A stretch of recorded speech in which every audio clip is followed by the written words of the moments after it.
kung gusto nating mahalin ang ating Panginoon ng sobra-sobra, di ba? Parang isang bag na halimbawa ng pamalengke. So kailangan para malamanan mo, kailangan mong tanggalin ang mga laman upang muli itong malagyan. So ganon ang pagmamahal ng ating Panginoon. Gusto niya ng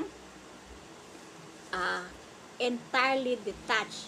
Di ba yun yung kanina, yung ayun nga, kailangan tanggalin ang mga kasalanan, yun nga yung sa, di ba, yung mga dala-dala, kailangan nakadetach. Detach kahit ang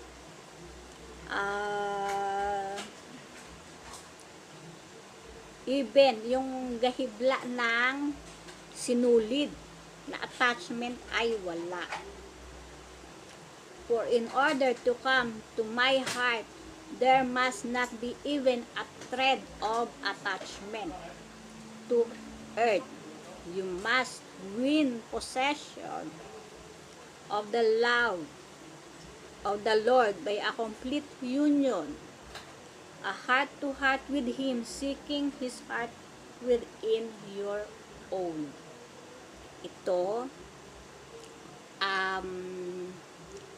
ang pagde-detach ng ating sarili upang buong-buo nating matanggap ang ating Panginoon. Walang ibang pagnanasa, walang kasalanan. Kailangan completely detached upang matanggap natin ng buo ang ating Panginoon na hahanapin mo sa iyong puso, seeking His heart within your own, ang kanyang puso sa loob ng iyong puso. Ito ang total, kung nais natin total na matanggap ang ating Panginoon, ang detachment from earth. Kailangan ang detachment, ang kahit nagahiblang detachment on earth.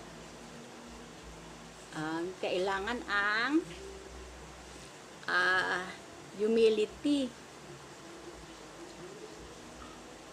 respect, with respect and humility. So ito, kailangan i-detach totally ang ating sarili sa earth. Paano pong gagawin?